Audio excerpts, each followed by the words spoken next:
Gordon the Big Engine. Dear Ian, you asked for a book about Gordon. Here it is.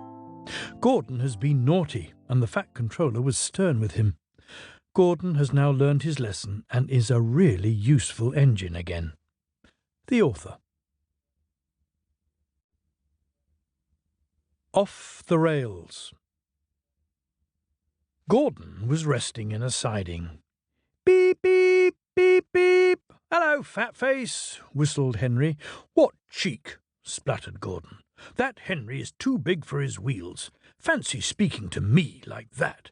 Me, he went on, letting off steam. Me, who has never had an accident.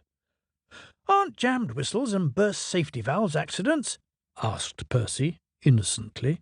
No, indeed, said Gordon huffily. High spirits might happen to any engine, but to come off the rails, well, I ask you, is it right? Is it decent? A few days later, it was Henry's turn to take the express. Gordon watched him getting ready. Be careful, Henry, he said. You're not pulling the flying kipper now. Mind you keep on the rails today. Henry snorted away. Gordon yawned and went to sleep. But he didn't sleep long. Wake up, Gordon, said his driver. A special train's coming, and we're to pull it.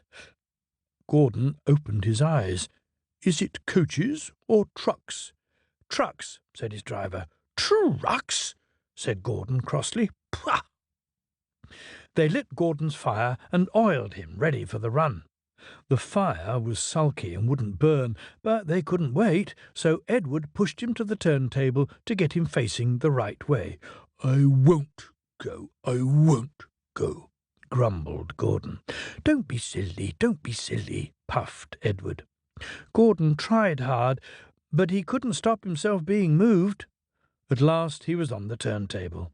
Edward was uncoupled and backed away, and Gordon's driver and fireman jumped down to turn him round. The movement had shaken Gordon's fire. It was now burning nicely and making steam. Gordon was cross and didn't care what he did. He waited till the table was halfway round. I'll show them, he hissed, and moved slowly forward. He only meant to go a little way, just far enough to jam the table and stop it turning, as he had done once before, but he couldn't stop himself, and slithering down the embankment, he settled in a ditch. Oosh! He hissed as his wheels churned the mud. Get me out! Get me out! Not a hope, said his driver and fireman. You're stuck, you silly great engine. Don't you understand that? They telephoned the Fat Controller. So, Gordon didn't want to take the special and ran into a ditch, he answered from his office. What's that you say? The special's waiting. Tell Edward to take it, please. And Gordon? Oh, leave him where he is. We haven't time to bother with him now. A family of toads croaked crossly at Gordon as he lay in the mud. On the other side of the ditch, some little boys were chattering. Coo, doesn't he look silly? They'll never get him out. They began to sing. Silly old Gordon fell in a ditch, fell in a ditch, fell in a ditch. Silly old Gordon fell in a ditch, all on a Monday morning. The school bell rang, and still singing, they chased down the road. Pshaw, said Gordon, and blew away 3 tadpoles and an inquisitive newt. Gordon lay in the ditch all day. Oh dear, he thought, I shall never get out. But that evening they brought floodlights, and then with powerful jacks they lifted Gordon and made a road of sleepers under his wheels to keep him from the mud. Strong wire ropes were fastened to his back end, and James and Henry, pulling hard, at last managed to bring him to the rails. Late that night Gordon crawled home, a sadder and a wiser engine. Leaves. 2 men were cleaning Gordon. Mind my eye, Gordon grumbled. Shut it, silly. Did you ever see such mud, Bert? No, I never, Alf. You ought to be ashamed, Gordon, giving us extra work. The hosing and scrubbing stopped. Gordon opened one eye, but shut it quickly. Wake up, Gordon, said the fat controller sternly, and listen to me. You will pull no more coaches till you are a really useful engine. So Gordon had to spend his time pulling trucks. Goods trains, he muttered. He felt his position deeply. That's for you, and you, and you, Gordon said crossly. Oh, oh, oh, oh, screamed the trucks as he shunted them about the yard. Trucks will be trucks, James said, watching him. They won't with me, snorted Gordon. I'll teach them. Go on. And another truck scurried away. They tried to push me down the hill this morning, Gordon explained. It's slippery there. You'll probably need some help. I don't need help on hills, said James huffily. Gordon laughed and got ready for his next train. James went away to take the express. Slippery hills indeed, he snorted. I don't need help. Come on, he puffed. All in good time, grumbled the coaches. The train was soon running nicely, but a distant signal checked them close to Gordon's Hill. Gordon's Hill used to be bleak and bare. Strong winds from the sea made it hard to climb. Trees were planted to give shelter, and in summer the trains run through a leafy avenue. Now autumn had come, and dead leaves fell. The wind usually puffed them away, but today rain made them heavy, and they did not move. The home signal showed clear, and James began to go faster. He started to climb the hill. I'll do it, he puffed confidently. Halfway up he was not so sure. I must do it, he panted desperately. But try as he would, his wheels slipped on the leaves, and he couldn't pull the train at all. What's the matter? He gasped. Steady, old boy, steady, soothed his driver. His fireman put sand on the rails to help him grip, but James's wheels spun so fast that they only ground the sand and leaves to slippery mud, making things worse than before. The train slowly stopped. Then, "Help!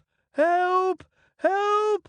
whistled James, for though his wheels were turning forwards, the heavy coaches pulled him backwards, and the whole train started to slip down the hill. His driver shut off steam and carefully put on the brakes and skilfully stopped the train.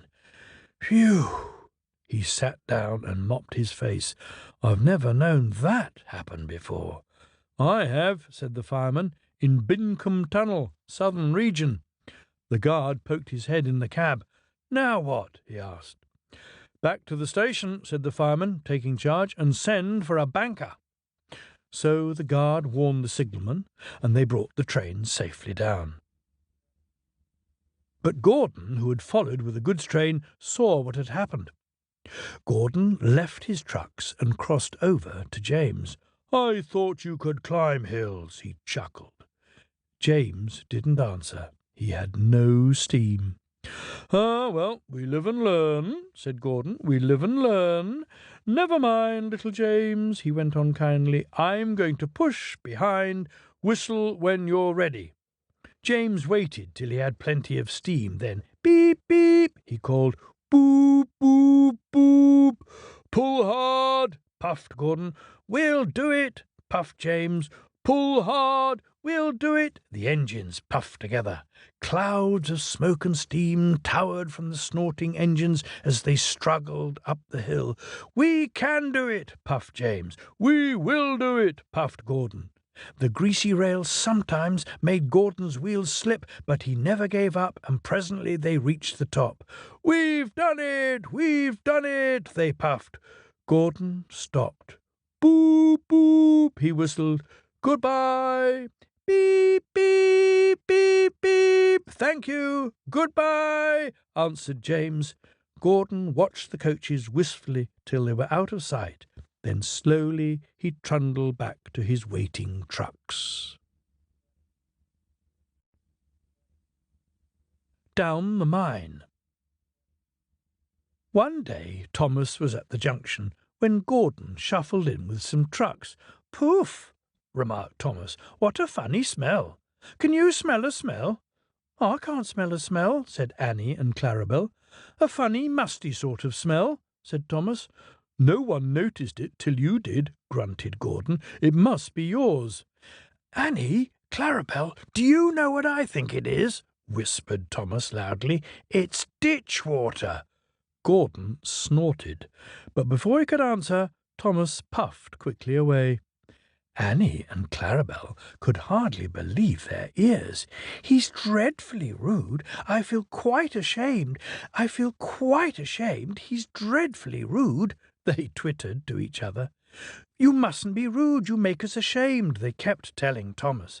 But Thomas didn't care a bit. That was funny, he chuckled. He felt very pleased with himself. Annie and Clarabel were deeply shocked.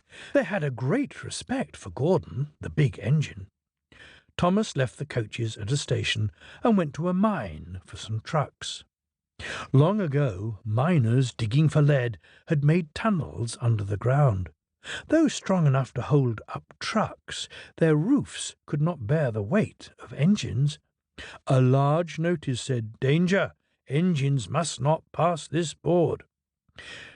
Thomas had often been warned, but he didn't care. Silly old board, he thought. He'd often tried to pass it, but had never succeeded. This morning he laughed as he puffed along. He'd made a plan. He had to push empty trucks into one siding and pull out full ones from another.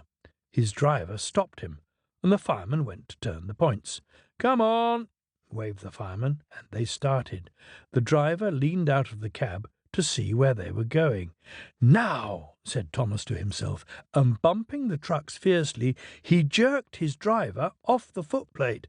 "Hurrah!" laughed Thomas, and he followed the trucks into the siding. "Stupid old board," said Thomas as he passed it. There's no danger. His driver, unhurt, jumped up. "Look out!" he shouted. The fireman clambered into the cab. Thomas squealed crossly as his brakes were applied. "It's quite safe," he hissed. "Come back!" yelled the driver, but before they could move, there was a rumbling and the rails quivered. The fireman jumped clear. As he did so, the ballast slipped away and the rails sagged and broke. "Fire and smoke," said Thomas. "I'm sunk." And he was. Thomas could just see out of the hole, but he couldn't move. "Oh dear," he said, "I am a silly engine." "And a very naughty one, too," said a voice behind him. "I saw you. Please get me out. I won't be naughty again." "I'm not so sure," replied the fat controller. "We can't lift you out with a crane. The ground's not firm enough.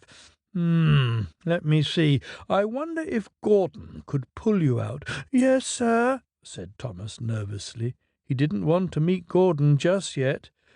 "Down a mine, is he? Ho, ho, ho," laughed Gordon. What a joke, he chortled, puffing to the rescue. "Boop, boop, little Thomas," he whistled. "We'll have you out in a couple of puffs." Strong cables were fastened between the two engines. "Boop, boop, boop. Are you ready? Heave," called the fat controller. But they didn't pull Thomas out in 2 puffs. Gordon was panting hard and nearly purple before he had dragged Thomas out of the hole and safely past the board. "I'm sorry I was cheeky," said Thomas. "That's all right, Thomas. You made me laugh. I like that." "I'm in disgrace," Gordon went on pathetically. "I feel very low." "I'm in disgrace too," said Thomas. "Why, so you are, Thomas. We're both in disgrace. Shall we form an alliance?" What was it?" "An alliance, Thomas. United we stand, together we fall," said Gordon grandly. "You help me, and I'll help you." How about it? Right you are, said Thomas.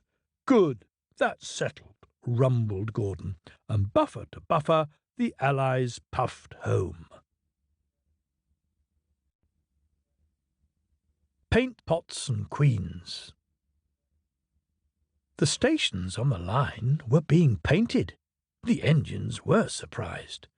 The Queen's coming, said the painters. The engines in their shed were excited and wondered who would pull the royal train. I'm too old to pull important trains, said Edward sadly. I'm in disgrace, Gordon said gloomily. The Fat Controller would never choose me. He'll choose me, of course, boasted James, the red engine. You? Henry snorted. You can't climb hills. He'll ask me to pull it, and I'll have a new coat of paint. You wait and see. The days passed. Henry puffed about proudly, quite sure he would be the royal engine. One day when it rained, his driver and fireman stretched a tarpaulin from the cab to the tender to keep themselves dry. Henry puffed into the big station. A painter was climbing a ladder above the line. Henry's smoke puffed upwards. It was thick and black. The painter choked and couldn't see. He missed his footing on the ladder, dropped his paint pot, and fell plop onto Henry's tarpaulin. The paint poured over Henry's boiler and trickled down each side. The paint pot perched on his dome.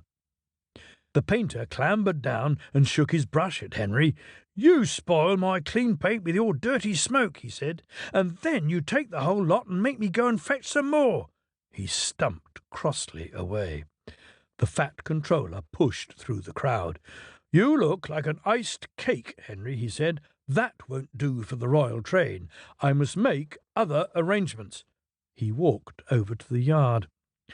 Gordon and Thomas saw him coming, and both began to speak. Please, sir. One at a time, smiled the Fat Controller. Yes, Gordon? May Thomas have his branch line again? Said the Fat Controller. Well, Thomas? Please, sir, can Gordon pull coaches now? The Fat Controller pondered. You've both been quite good lately, and you deserve a treat. When the Queen comes, Edward will go in front and clear the line, Thomas will look after the coaches, and Gordon will pull the train. Oh, sir, said the engines happily. The great day came. Percy, Toby, Henry and James worked hard bringing people to the town. Thomas sorted all their coaches in the yards. Beep, beep, beep, they're coming. Edward steamed in, looking smart with flags and bright paint. 2 minutes passed.